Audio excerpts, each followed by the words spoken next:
A palavra de Deus, ela é poderosa, ela é maravilhosa, e nós temos uma palavra para esta manhã de Santa Ceia do Senhor. Meus irmãos, o texto que nós lemos mostra-nos uma dúvida. Além de uma dúvida, mostra também um mau entendimento da mensagem que Cristo pregou para os seus discípulos durante 3 anos e meio que esteve com eles. Porque diz a Bíblia que já era passado todo esse tempo, Jesus já havia ressuscitado, e na mente de todos os discípulos não estava claro, não estava bem definido. Não porque Jesus não soubesse expor a realidade do que ele veio fazer, da sua missão, porque a Bíblia diz que os seus olhos espirituais estavam como que cegos, fechados, para compreender as coisas de Deus. Quando o Espírito de Deus vem sobre eles, trazendo luz, trazendo entendimento, trazendo compreensão das verdades de Deus, é que eles passaram de fato a entender qual era a missão principal de Jesus. E eu penso que até hoje tem muita gente enganada acerca do que Jesus é para ele e para ela. Por exemplo, Israel, aqui como o texto nós lemos, sempre esteve à espera de um libertador, sempre esteve à espera de Deus enviar o Messias, mas o Messias deveria vir como um guerreiro, deveria vir como um príncipe, deveria vir como aquele que pelejaria por aqueles de Israel, tirasse da opressão de Roma, instalasse o seu reino, e assim houvesse paz, decreto de que ele era o rei e teria suas normas. Mas aí esse período não se tratava exatamente para aquele período que Jesus veio, se tratava para o período do milênio, e muitos dos judeus estão compreendendo isso. Quando Jesus veio, muitos trataram como um impostor, como alguém que era um falso Messias, mas para esse grupo dos discípulos, Jesus sentava com eles, falavam com eles, explicavam para eles. E se você ler o Evangelho de João, os 7 milagres que tem dentro do Evangelho de João, todos eles têm um sinal pedagógico. É Jesus ensinando alguma coisa dentro da cultura dos judeus. Enfim, então quando esses aqui estão voltando, eles falam assim: olha, nós estávamos esperando que ele remisse Israel. De fato, Jesus veio para Israel, mas não se limitaria apenas a Israel, porque ele veio para todos, e ele não veio para remir, ou no sentido de libertar das prisões físicas ou das dores físicas, mas ele veio exatamente determinado, bem claro, de que ele veio para remir os nossos pecados, ele veio para trazer salvação das nossas vidas, que é muito maior, muito mais superlativo, muito mais, digamos, nobre do que você ter, digamos, um bem recebido de Deus, como alguma bênção material. É você ter o direito de vida eterna, é você ter o seu nome escrito no livro da vida, é você ter recebido a paz em seu espírito dada por Jesus, é você ter recebido perdão dos pecados. E até hoje muitos estão compreendendo o Evangelho errado. O Evangelho não é, digamos, apenas cura. O Evangelho não é apenas, digamos, libertação momentânea.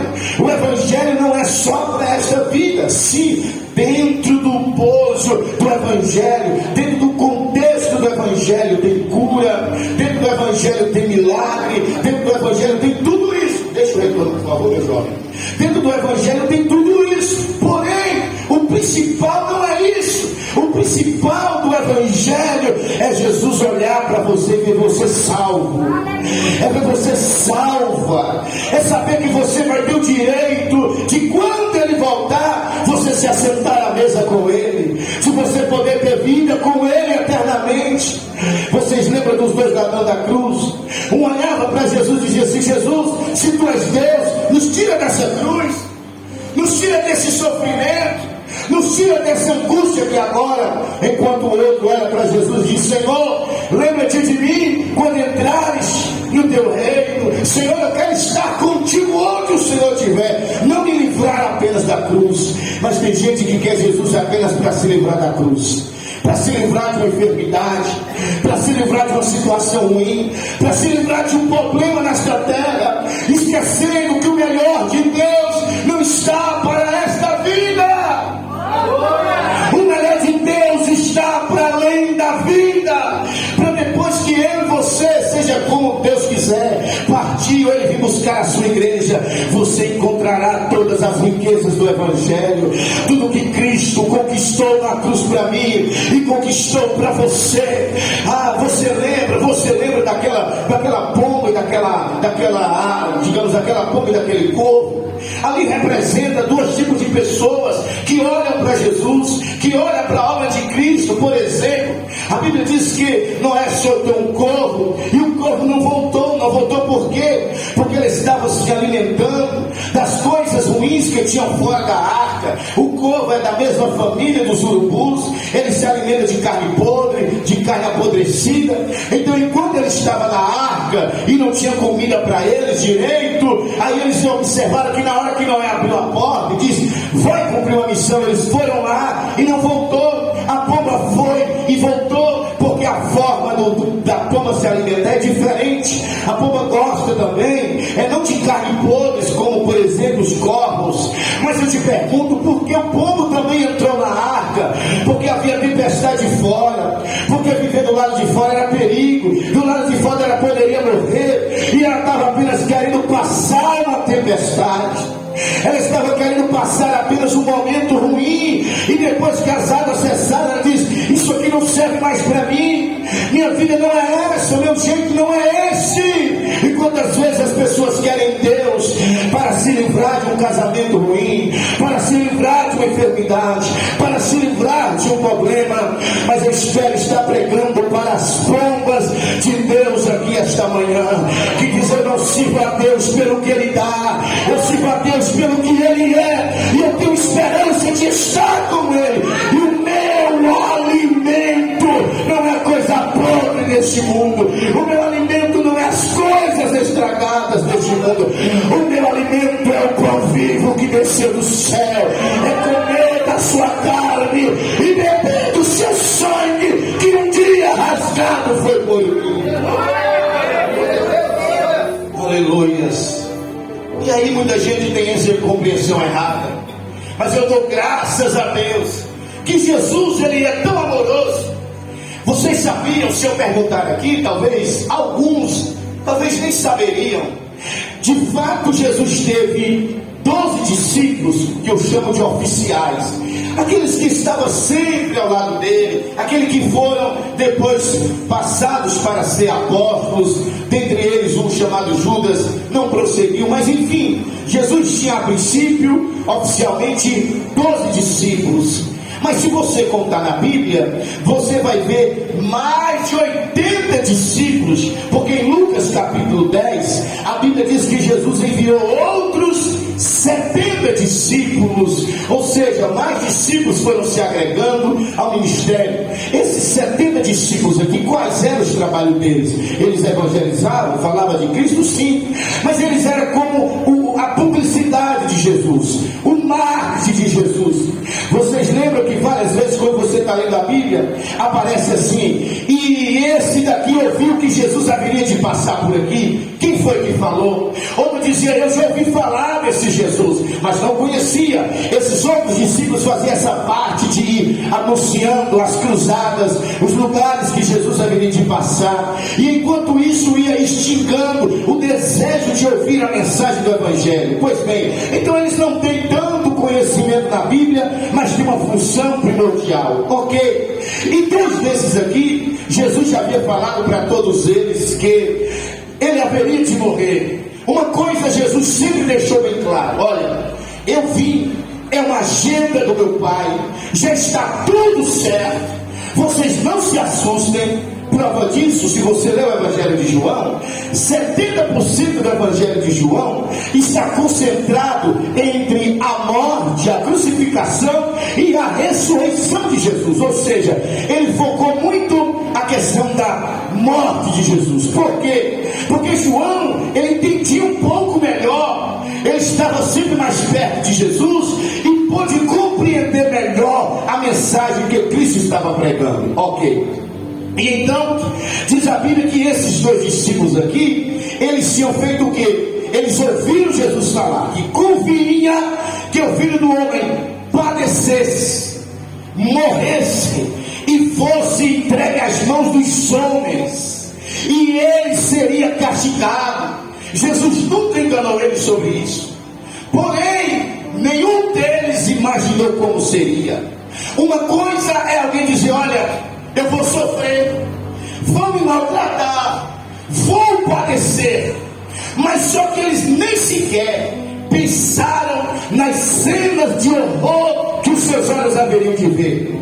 Observe que a crucificação não foram os romanos que criaram. Isso daí é desde a época dos fenícios, assírios, e foram passando também para os gregos, chegou nos romanos. Só que os romanos, eles foram aqueles mais cruéis.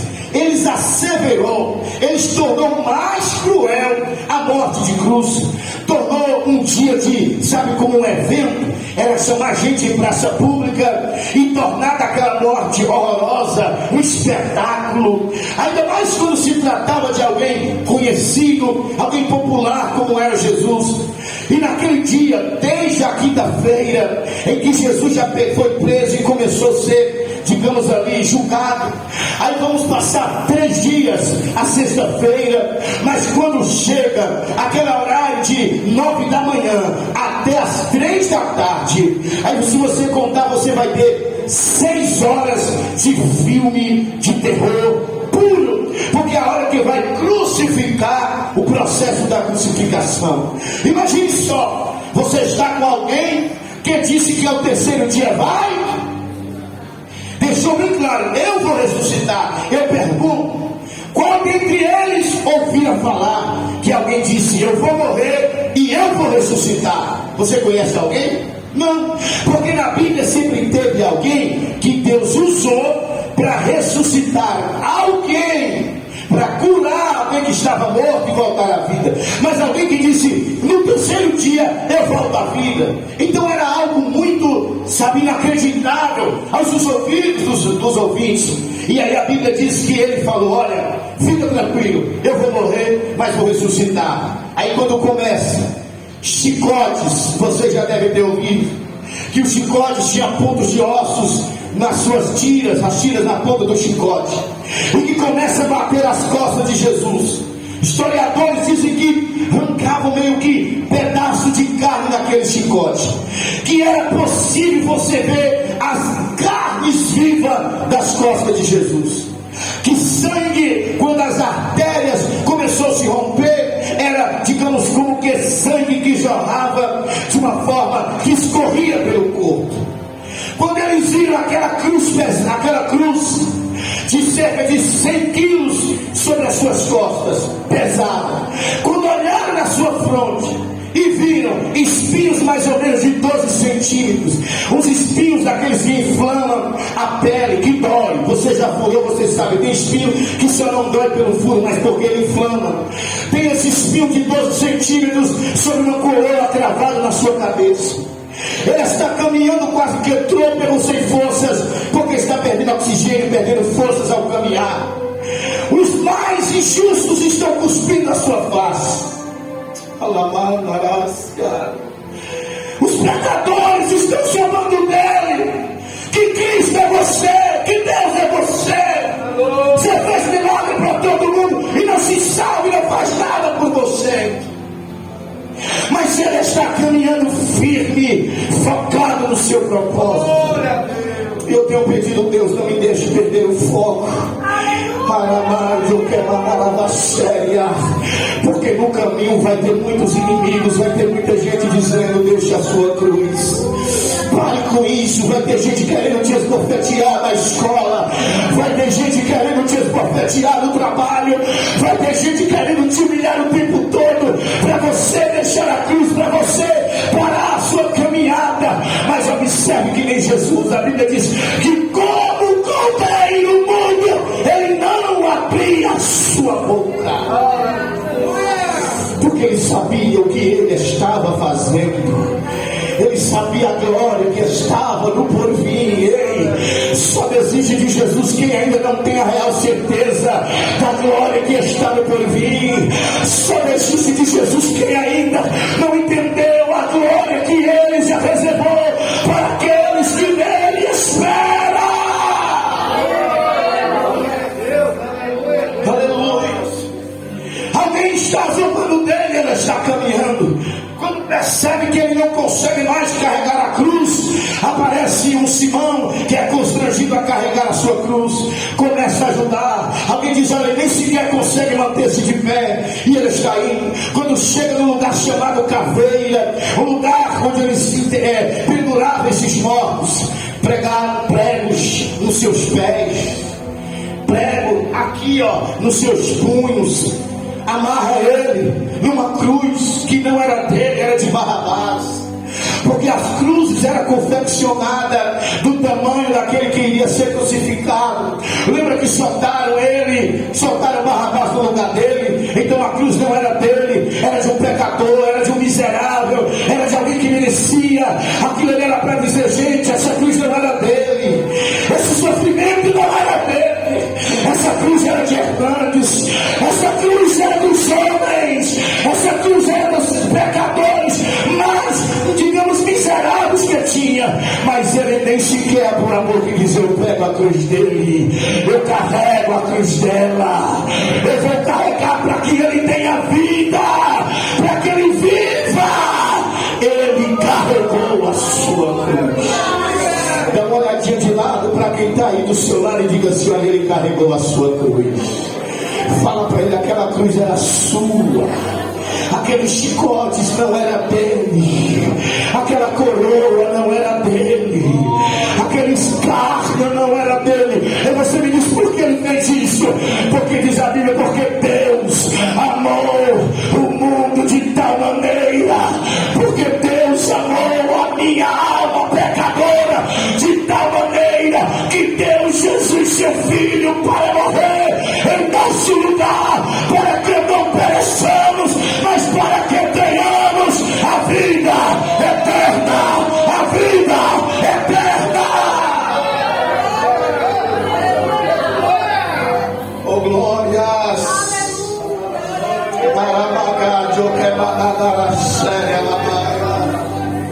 Aleluias. E diz a Bíblia que ao estar nesta cena e os discípulos de longe olhando, alguém diz: para ter certeza se ele morreu, pega uma lança, ultrapassa de um lado para o outro. Todo mundo está vendo uma lança ultrapassada, coroa, pregado. Todo mundo está vendo que cena triste. É esse daí que vai ressuscitar, é esse daí que vai salvar a nossa vida. Ei, meu querido, isso serve para mim. Nunca olhe para a cruz no sentido de que aquele que estava sendo crucificado naquela hora, mas lembra da palavra que ele disse: eu vou ressuscitar, eu vou voltar, eu vou voltar. Ei, quem olha a aparência, quem olha no olhar físico, tem tantos motivos para parar e desistir e balançar a fé. Mas me mostre uma só promessa da palavra de Deus que caiu por terra. Me mostre só uma vez que meu Deus errou, que meu Deus falhou. Me mostre só uma vez em que ele não foi fiel. Ele não foi chamado para você crer no que os seus olhos veem. Ele diz: o justo viverá pela fé, e se ele recuar, a minha alma não tem prazer nele. Nós não vivemos pelo que vemos, nós vivemos pelo que cremos. Nós não vivemos pelo que vemos, nós vivemos pelo que cremos. E eu creio que em breve o meu Jesus vai voltar. Eu creio que em breve o Remidor da igreja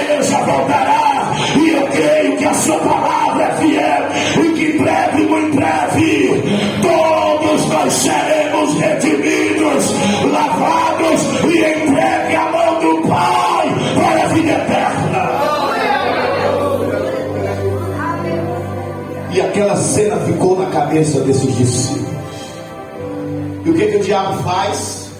Faz com que você crer mais nas probabilidades, naquilo que os seus olhos veem. E começou a dizer para esses discípulos: esse Jesus aí, será que valeu a pena? 3 anos e meio da sua vida? Será que valeu a pena deixar Emaús, família, trabalho? Será que valeu a pena deixar seus sonhos, seus planos, para aquele lá humilhado, para aquele todo mutilado? Olha para a cruz, veja ele como está, vencido, abatido. Veja ele como está. E eles disseram: eu só vou esperar até domingo de madrugada. Jesus falou: ao terceiro dia, domingo até meia-noite ainda era dia. Gente, não tenha pressa, viu? A pressa faz com que muitas pessoas percam o foco. Jesus falou ao terceiro dia, mas eles que dataram é domingo de manhã. Domingo de manhã foram ao sepulcro e de repente as mulheres foram primeiro. Quando chegaram lá, os 2 anjos falaram assim: olha, ele não está mais aqui, ele já ressuscitou. As mulheres ficam alegres e voltam a dizer para os discípulos: olha, ele já ressuscitou. Os discípulos olharam e disseram: vamos acreditar nas palavras das mulheres? Será que é verdade? Não acreditaram também. Depois eles disseram: sabe de uma? Outros discípulos foram lá e disse que ouviu um anjo. Disse que ouviu um anjo falar, mas de fato ainda não há nada que prova, que certifica que ele ressuscitou. Então, sabe de uma? Cleopas, e segundo a tradição judaica, outro por nome de Alexandre Rufus, faz sabe o que? Dê a mão, vamos voltar para casa, vamos desistir desse negócio.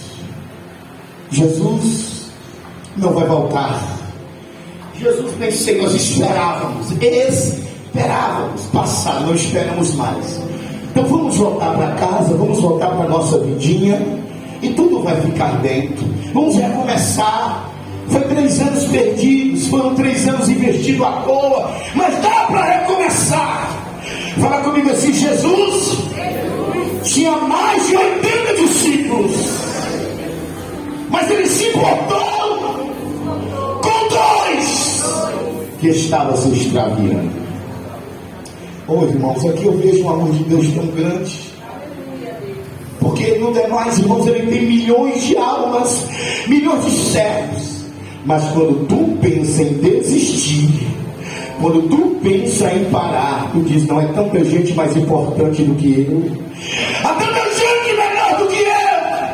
Mas é esse mesmo Jesus que vai te encontrar no caminho de Emaús, no caminho que você diz que quer voltar, que quer desistir de tudo. Ele diz: eu tenho muitos outros, mas eu me importo por cada um daqueles que são meus. Eu me importo com você, eu me importo com a minha igreja. Jesus caminhou no sol de Jerusalém 12 quilômetros para ir conversando. E olha a sutileza de Jesus. Jesus não chegou dizendo: ó, seus covardes, seus medrosos, seus fracos. Não! Jesus chega como viajante. Bom dia, meus amigos, tudo bem? Tudo bem. Posso caminhar com vocês? Por favor. Eu estou percebendo o semblante de vocês caídos. O que se passa? O que acontece? Aí eles começam a dizer: olha, nós até tínhamos uma grande esperança. Já ouviu falar do Jesus de Nazaré? Sim, aquele que fez muitas obras fez. E ele tinha dito para nós que ao terceiro dia ele voltaria. Mas já é essa hora do dia, não vai voltar mais. Nós estamos voltando para a velha vida, nós estamos voltando para casa, desiludido, como que nada mais vai acontecer, porque toda a nossa pregação se basearia na ressurreição, toda a nossa fé se baseia na ressurreição, toda a nossa alegria e esperança se baseia na ressurreição. Se ele não ressuscitou, a nossa fé é vã, nossa esperança é vã, nosso trabalho se tornou manto. Aí esse viajante começa. Desde Moisés, começa, irmão, imagina aí aquele intensivão de Bíblia, né? Começou aquele intensivão de Bíblia e começa lá de Moisés, mostrando as figuras, e vem mostrando, passa pelos profetas, passa pela lei. Acredita-se que Jesus citou 54 profecias neste caminho, no percurso de 2 a 3 horas de viagem. Ele vem falando todas as profecias que falavam da morte e ressurreição, falando de todos os mínimos detalhes. Oh glória, oh glória, oh glória. E o coração deles vai queimando, vai queimando. Ah, meu querido, eu não sei você, mas ouvi a palavra de Deus. A Bíblia diz que ela é como fogo.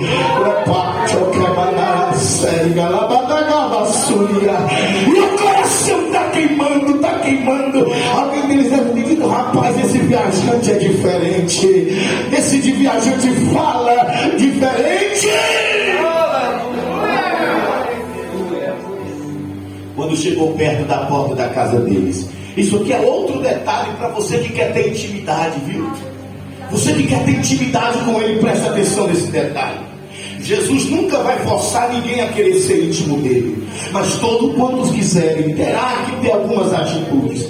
A primeira atitude desses discípulos foram: a Bíblia diz que Jesus fez que ia passar adiante. Você sabe, é quando, por exemplo, se eu chegar na tua casa meio-dia, já vou logo dando a dica. Eu cheguei meio-dia, rapaz, esse almoço tá cheirando, tá uma maravilha, né? Ô, glória, já pensou? Que delícia. Eu já estou dizendo o quê? Bora, bora, bora. Me convida para sentar à mesa. Jesus fez mais ou menos assim. Quando chegou na porta, então, né, vou ter que continuar minha caminhada, vou ter que continuar meu caminho, eu vou seguir aí. Aí algum deles falou assim: ô viajante, eu abro a porta da minha casa para você. Viajante, eu tenho água para te dar. Viajante, nós podemos comer um pão antes do Senhor seguir. O Senhor aceita entrar na minha casa, porque a porta já está aberta. Jesus manifesta o desejo, mas abrir a porta e convidar é você. Aleluia. Intimidade é isso, é desejo, é você saber que você precisa abrir a porta do seu coração.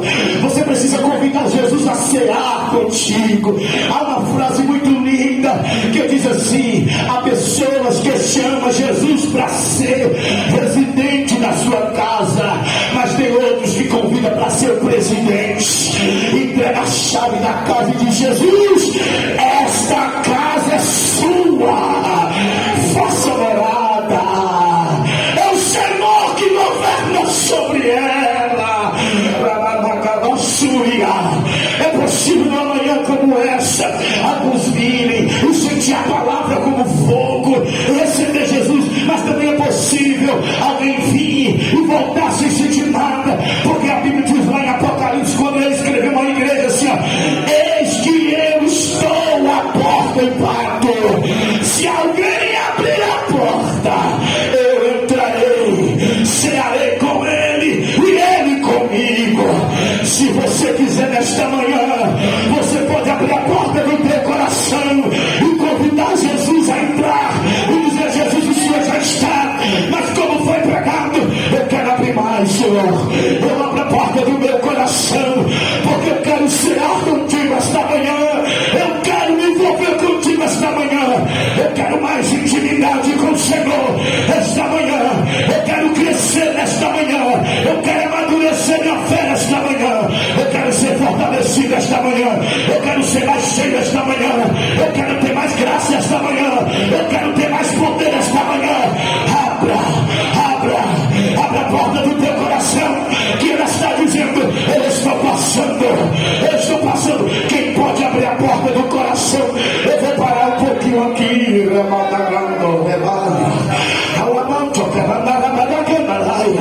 Jesus já começou a abrir a porta para ele. E se você abrir a porta, você vai sentir o calor da presença dele.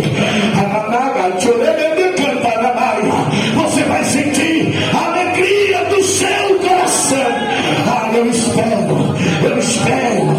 espero. Eu vou parar para você falar com ele.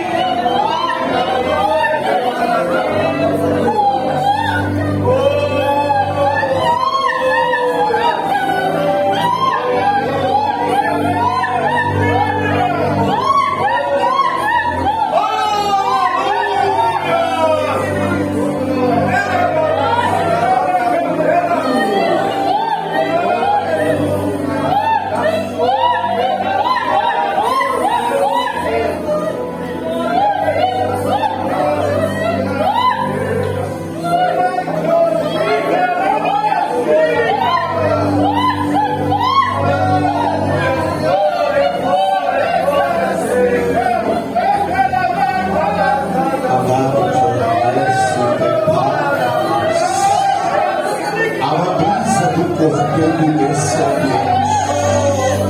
Há uma presença do Cordeiro de Deus nesse ambiente. Aleluia! Ele quer batizar com o Espírito esta manhã. Ele quer renovar nesta manhã. Ele quer curar esta manhã. Ele quer restaurar esta manhã. Vai adorando a Ele, vai glorificando a Ele. Esquece o que está do teu lado. É manhã de adoração. Já foi cantado que por Ele ter morrido na cruz por nós devemos adorar. Eu espero a igreja Peniel, que ama o Cordeiro, que entendeu a mensagem do Evangelho. Vai falando com Ele, Ele está presente. Enquanto você chora, Ele te fortalece. Enquanto você chora, Ele te visita. Enquanto você chora, Ele te dá forças. É Deus dizendo: eu estou aumentando a minha comunhão contigo. Eu aumentando a minha graça contigo. Vai glorificando, vai adorando, vai exaltando, porque papai está na casa. Papai está na casa. Oh glória, oh aleluia. Isso, que coisa linda, que coisa maravilhosa. Aleluia.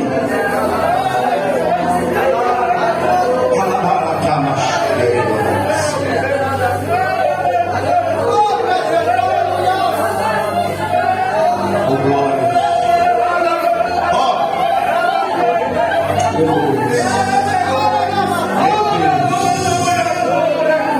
Eu espero, fique à vontade. Eu espero o Espírito Santo a todo quanto o Senhor quer realizar neste lugar.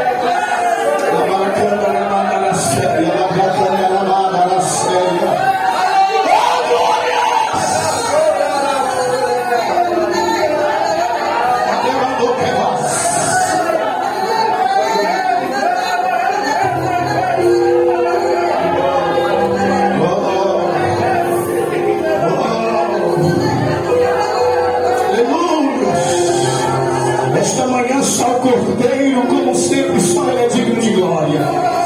Só o Cordeiro está recebendo essa adoração, porque só Ele morreu por nós. Só Ele se entregou por nós. Só Ele deu a sua vida por nós. Deus deu o melhor que tinha para nós. Você pode dar o seu melhor esta manhã para Deus. O melhor seu não é só o teu dinheiro. O melhor teu não é só o que você pode oferecer, mas é a sua adoração, é o seu coração, é a sua gratidão, é o seu louvor a Ele, é o seu louvor a Ele.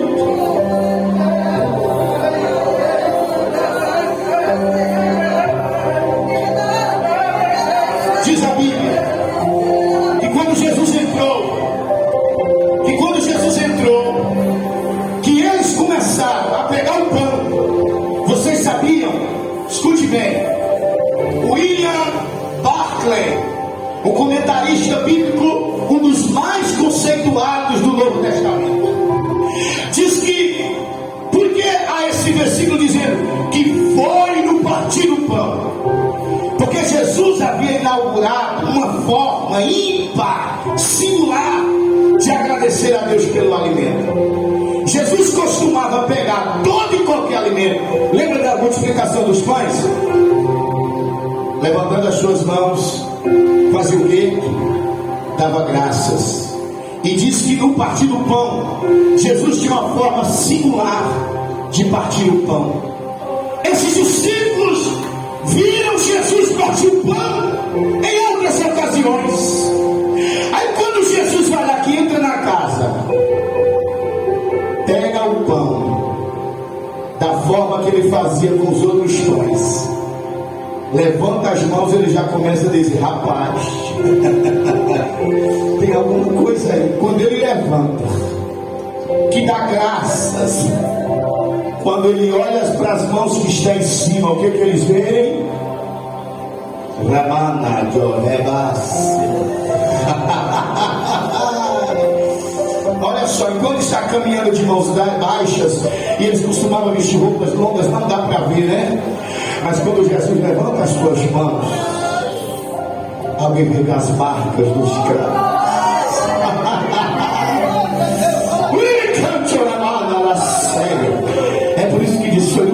pão. Porque ele, olha lá, as mãos dele que foram cravejadas. Ele está vivo, ele ressuscitou, ele está entre nós, ele andou conosco. Jesus não está preso numa tumba. Não, ele está vivo, ele está vivo. Oh glória, só glorifica ele que entende que ele está vivo. A igreja quer sentir ele não está numa tumba fria. Não foi os soldados romanos que roubou ele. Não foi o outro que foi colocado no teu lugar. Ele morreu, mas nem a morte segurou. Os grilhões da morte não pôde prender, o inferno não pôde prender, porque a vida matou a morte. Jesus disse: eu sou a vida e eu venci a morte. Ou seja, a vida matou a morte, diz: vai-me dar todo o poder dos céus e da terra. Eis que eu estou vivo para o século dos séculos. Amém. Igreja pode se alegrar, a salvação está garantida, a vida eterna está garantida, todas as promessas estão garantidas, porque ele vive, porque ele vive, porque ele vive, porque ele vive. O Maracandá Xandaraia, bem que Satanás queria que ele não ressuscitasse, mas porque ele vive, eu posso crer no amanhã, porque ele vive, demorou lá, porque ele vive.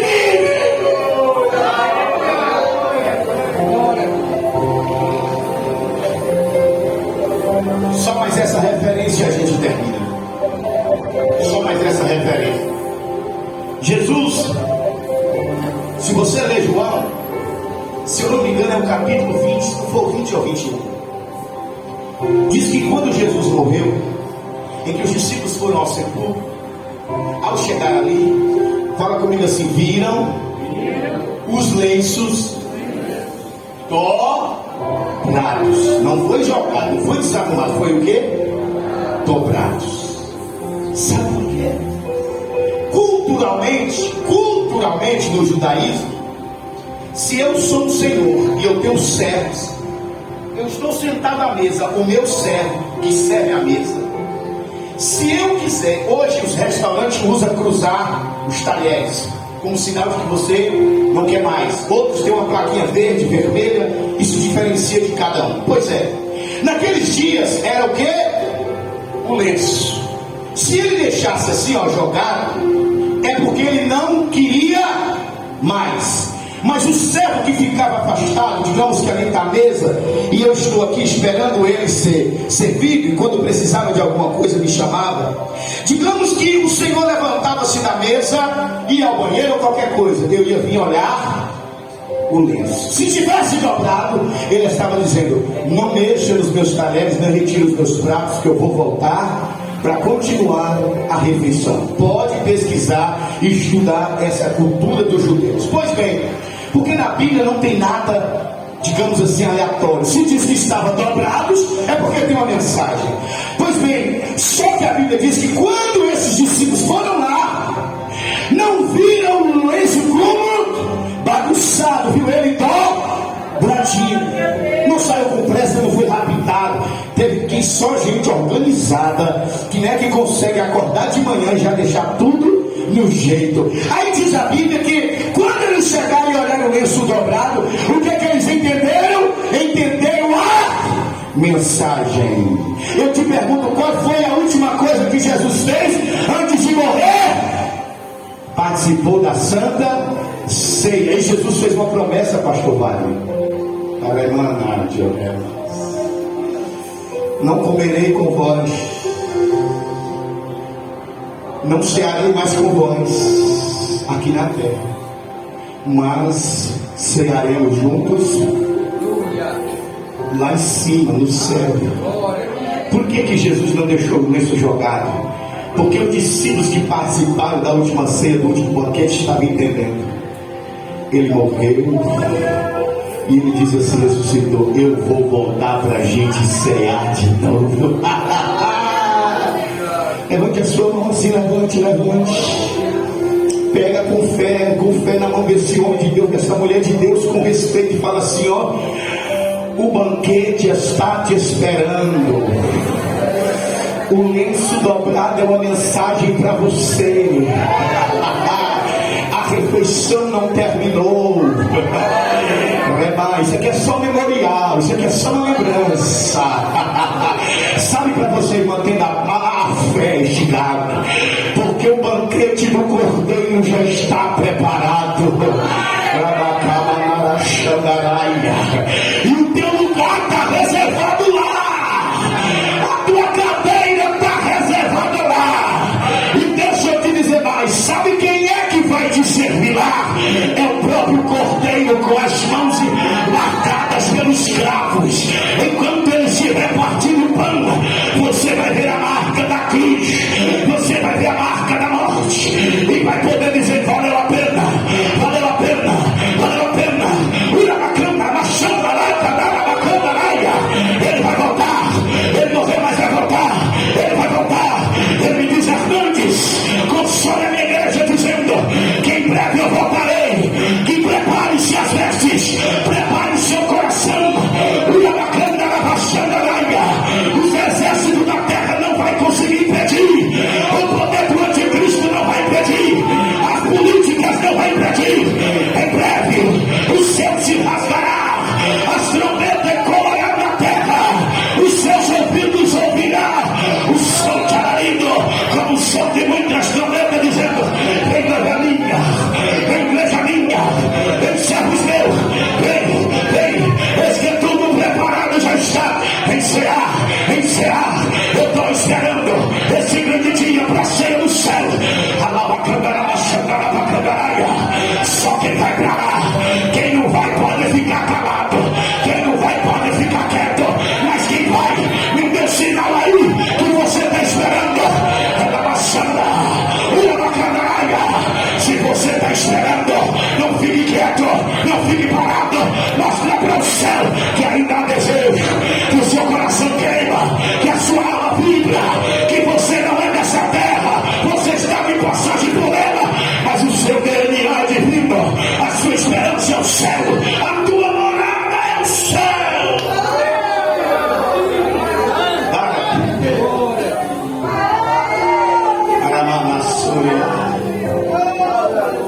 Você sabia? Aleluia. Você sabia? Todas as visões no Apocalipse, que os anjos aparecem, eles estão sempre fazendo o quê? Fala comigo: adorando o Cordeiro. Se você vê, os 24 anciões, anjos, vários tipos de anjos, estão sempre prostrados adorando quem? Porque o céu entende que a maior demonstração de amor e maior milagre de Deus foi ter dado o seu filho para morrer por nós. Então, quando olha para o Cordeiro, é impossível não adorar.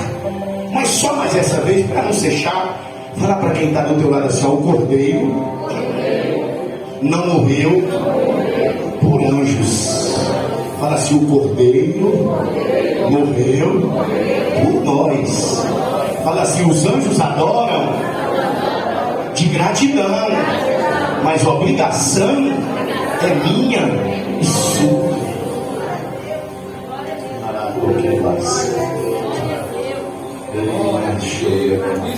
Deu para entender? É obrigação tua chegar numa manhã como essa. Dizer: Deus, eu vou secar a minha botija de lágrimas toda na sua presença essa manhã. Eu posso até sair daqui com os olhos inchados, mas eu quero chorar e adorar o Cordeiro. Fica de pé em nome de Jesus. Alguém já começou a entender aí? Só quem é grato ao Cordeiro adora Ele esta manhã. Ele não morreu por anos, Ele morreu por você. O seu sangue estava programado para cantar um outro louvor também que fala sobre a morte de Jesus, mas Jesus pôs no meu coração. Hernandes, diga para a minha igreja que eu estou querendo intimidade com eles.